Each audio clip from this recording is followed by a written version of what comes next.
Hey, today we're going to talk about beer stores and May 24th, also known as May 24 up here in the Great White North. Stick around.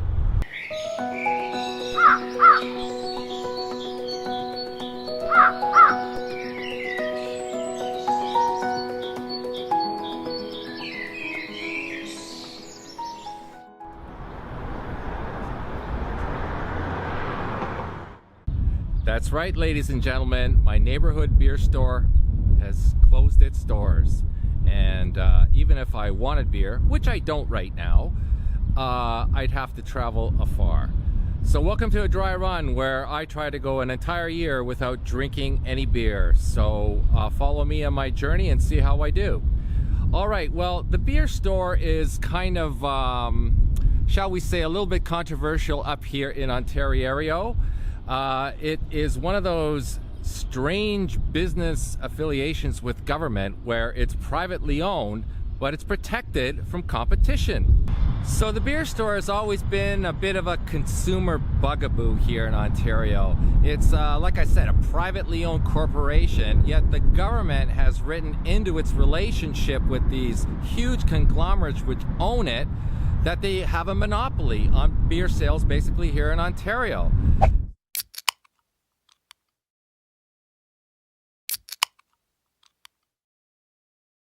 Not only that, it's not even owned by Canadian companies. They're all swallowed up by these multinationals like Molson Coors and Anheuser-Busch and Sapporo.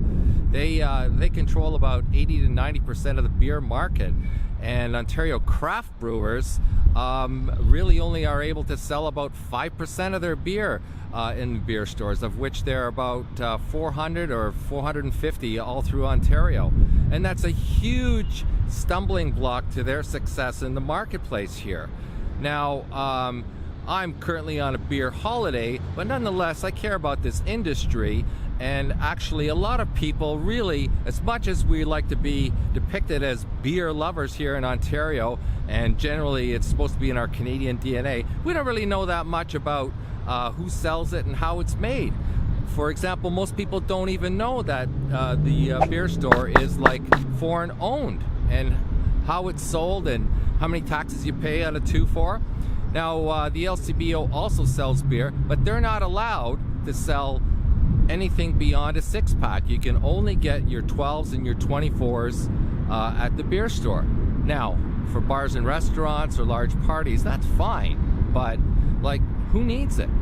So in my neighborhood, they closed this one down. It had a giant footprint.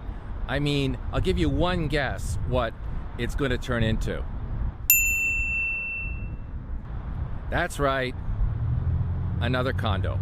Well, it is Toronto after all, and so it was kind of a big waste of space because really, like, it was sitting on very valuable land and not much traffic, and you know, a lot of people are getting their beer from the LCBO anyway, so it really is a bit of a dinosaur, and the whole operation, you know, leaves a little bit something to be desired. Like, you don't even get to see your product really. They have a few cans put out, but most of it is behind hidden walls. It's kind of like Soviet Union style or Eastern European style of retailing, and a lot of people, you know, times have changed and people want to see the products, they want to hold them and sample them and look at the fine print before they buy, and that's a real stumbling block, especially to Ontario craft brewers, something they've complained about for a long time, because they're not getting their products out on display or out on the floor. It's basically just a weird situation here in Ontario with the beer stores, and a lot of people would just like to see it go.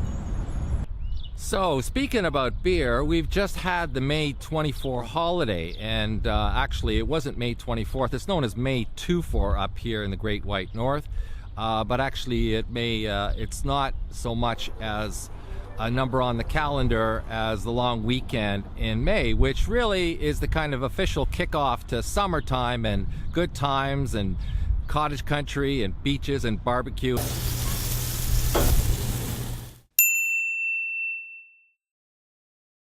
And of course, beer. Now, the May 24 came about because some clever fellow probably associated one year what actually did fall on the 24th with these 24 bottled carton packages of beer. And since people loaded up their vehicles with beers to be heading to cottage country, it kind of became known as May 24, regardless of the actual date that it was on. So since we're seeing this video a few days after the Victoria Day long weekend, May 24, I just want to talk briefly about that time and how I always associated it with, like, you know, having beer and being outdoors. So this is the first big kind of test this summer, and I think I passed it all right. Got through the cravings. Didn't really, there was about a window there of half an hour where I really felt like something, but the longer I go, and it's going on 14 weeks now, the longer I go, the stronger I feel. Not to say I'm always wary of falling off that wagon. I want to try to keep the beer bottle, beer can, beer glass away from these lips.